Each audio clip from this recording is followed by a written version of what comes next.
Hello everyone, कैसे हैं आप सब। तो चलिए, जैसा कि आप देख पा रहे हैं, आज हम पढ़ने वाले हैं इम्पेरेटिव सेंटेंस। इनको हिंदी में बोलते हैं आज्ञा सूचक वाक्य। तो इम्पेरेटिव सेंटेंस के बारे में जानते हैं। अभी तक हम टेंस में काफ़ी कुछ पढ़ चुके हैं। तो अगली कड़ी में मॉडल वर्ब इससे पहले पढ़ा था। तो अगली कड़ी में अब हम पढ़ने वाले हैं इम्पेरेटिव सेंटेंस। तो लास्ट तक रहिएगा, समझिएगा इसको, देखिएगा। चलिए बिना टाइम वेस्ट किए बताते हैं इसको। तो जैसे कि इसकी पहचान के बारे में सबसे पहले बताते हैं। तो पहचान में तो ये है कि इसमें सब्जेक्ट हमेशा छिपा रहता, करता हमेशा छिपा रहता है। और ये इसमें आदेश है, आज्ञा है, सलाह देने का जो है बोध कराते हैं ये सेंटेंस। ठीक है, तो इन वाक्यों में आज्ञा, सलाह या आदेश होगा। ठीक है, तो और अगर इंग्लिश में कहें तो ये मैन वर्ब से स्टार्ट होते हैं। इंग्लिश में पहचान कहें, इंग्लिश में कैसे पहचानें, तो ये मैन वर्ब से स्टार्ट होते हैं सेंटेंस। ठीक है, तो मैन वर्ब से स्टार्ट होंगे और मैन वर्ब की फर्स्ट फॉर्म हमेशा इन वाक्यों में हमेशा मैन वर्ब की फर्स्ट फॉर्म का प्रयोग करते हैं।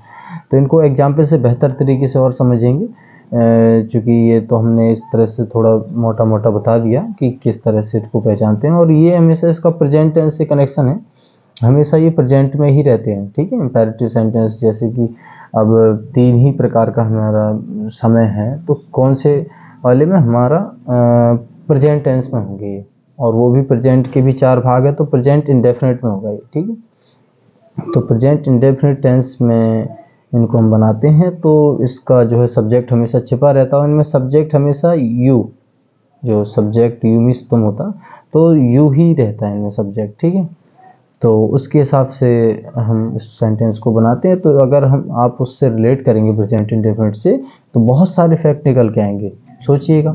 चलिए पहले इसको बताते हैं। जैसे कि मैन वर्ब की फर्स्ट फॉर्म से स्टार्ट करेंगे, फिर ऑब्जेक्ट, फिर अदर वर्ब। अच्छा, ये सिंपल है। जैसे निगेटिव आ जाए, नहीं वाला, तब हम हेल्पिंग वर्ब डू नॉट से स्टार्ट करेंगे।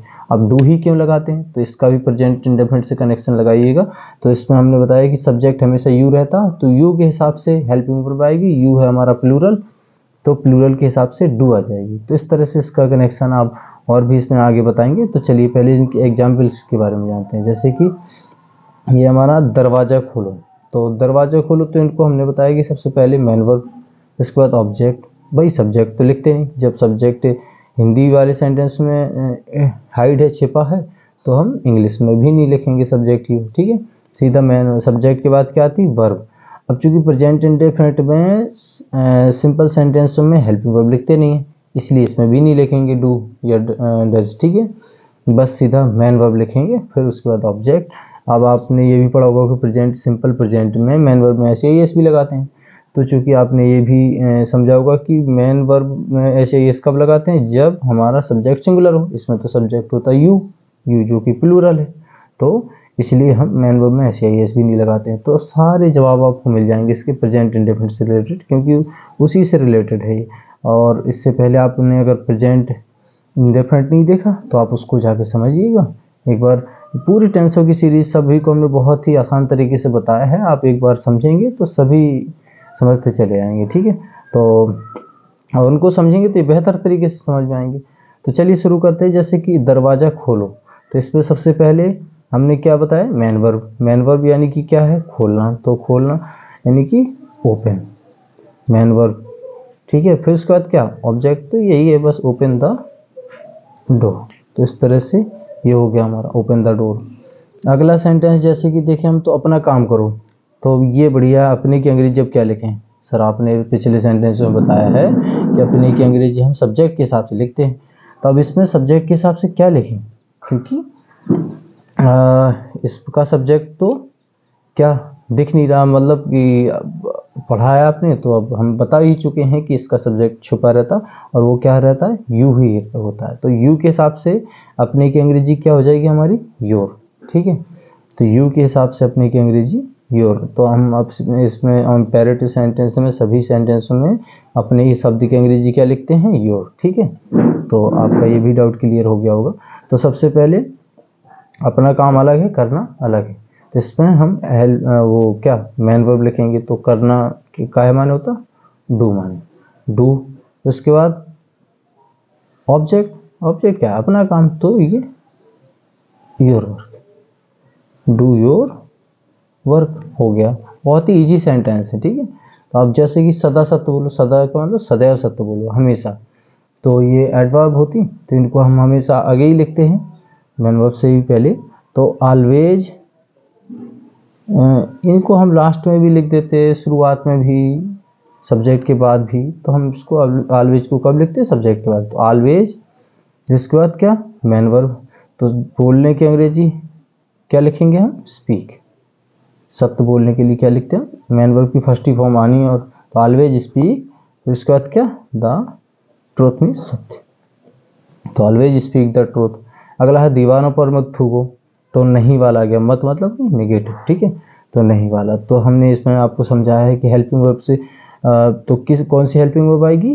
डू, क्योंकि ये प्रेजेंट इंडेफिनिट में होते हैं, तो डू के साथ नॉट आ जाएगा। डू नॉट का मतलब नहीं, ठीक है, मत।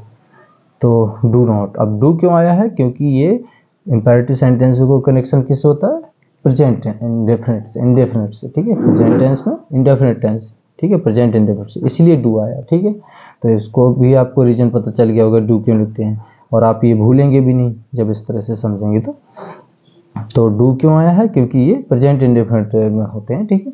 तो डू नॉट, फिर उसके बाद स्पिट मीन्स थूकना। अब क्या है? दीवारों पर, तो on the walls, do not spit on the walls. तो आप ये भी समझे होंगे डू क्यों लगाया है। तो कभी झूठ मत बोलो, तो कभी मत यानी कि कभी नहीं की अंग्रेजी क्या लिखते हैं? नेवर। जिस पे भी हम डू नॉट न लिख के क्या लिखेंगे? सीधा नेवर, ठीक है। अब नेवर वाले सेंटेंस में हेल्पिंग वर्ब नहीं लिखते, ठीक है, क्योंकि सिंपल है ना। अब ये इंट्रोगेटिव नहीं होते, सिंपल या निगेटिव होंगे, तो ये जो है हमारा निगेटिव है, तो नेवर।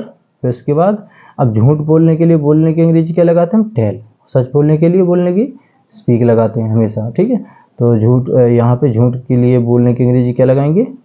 टेल। तो never tell a lie, never tell a lie, ये हो गया हमारा। कभी दूसरों को गाली मत दो, तो दूसरों को गाली मत दो, नहीं आ गया इस पे भी। और कभी, कभी नहीं साथ में, तो सबसे पहले हम नेवर स्टार्ट कर, नेवर से, फिर उसके बाद मैन वर्ब, क्योंकि मैन वर्ब से ही शुरू होना है। लेकिन ये नेवर, ऑलवेज, ये एडवर्ब हैं, इनको पहले लिख देते हैं हम, सब्जेक्ट के तुरंत बाद आती है, तो सब्जेक्ट इसमें लिखते नहीं, सीधा मैन वर्ब से पहले आती है, ठीक है। तो नेवर, इसके बाद अब्यूज मीन्स गाली देना, नेवर, नेवर अब्यूज, फिर क्या? दूसरों को, अदर्स, नेवर अब्यूज अदर्स, ठीक है। इस तरह से ये हो गया हमारा।